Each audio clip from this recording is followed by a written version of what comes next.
ربنا آتنا في الدنيا حسنة وفي الآخرة حسنة وقنا عذاب النار ربنا لا تزغ قلوبنا بعد إذ هديتنا وهب لنا من لدنك رحمة إنك أنت الوهاب۔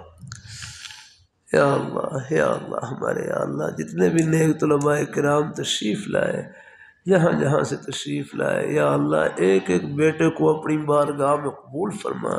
یا اللہ ان کے علم میں، عمل میں، اخلاص میں برکت نصیب فرما۔ یا اللہ ان کو علم نافع نصیب فرما۔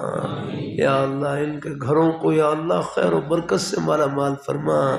گھر میں والدین ہیں، بہن بھائی ہیں، بچے ہیں، رشتہ دار ہیں، یا اللہ سب کو اپنی بارگاہ میں قبول فرما۔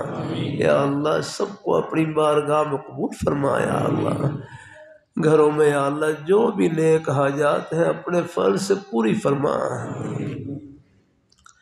گھروں میں جو بیمار ہیں یا اللہ ان کو صحت تندرستی نصیب فرما۔ جو مقروض ہیں قرضے سے خلاصی عطا فرما۔ جو بے اولاد ہیں ان کو نیک صالح اولاد نصیب فرما۔ اولاد کے بارے میں بھی جھولی پھیلائے رکھنی ہے، مایوس نہیں ہونا ہے۔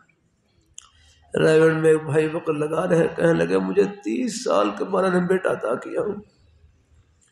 میں ایک جلسے میں تھا، ایک بوڑھے آدمی چھوٹے چھوٹے بچے ان کے ساتھ چل رہے، کہنے لگے مجھے جوانی میں نہیں اب دی ہے بڑھاپے میں اولاد۔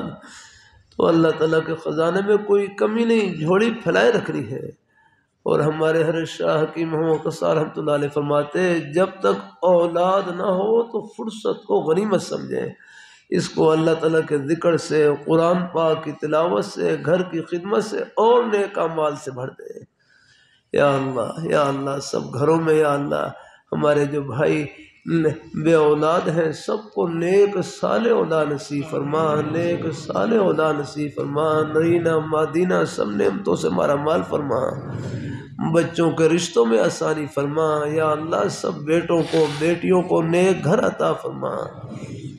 یا اللہ ہمارے شہر کے احباب ہیں یا اللہ اور ہمارے بھائی جہاں جہاں سے تشریف لائے ہیں یا اللہ سب کی نیک حاجات اپنے فضل سے پوری فرما۔ سب کی روزی میں، کاروبار میں، رزق حلال میں برکت نصیب فرما۔ یا اللہ سب کی پریشانیوں کو دور فرما۔ یا اللہ ہم سب کا خاتمہ بالخیر فرما۔ یا اللہ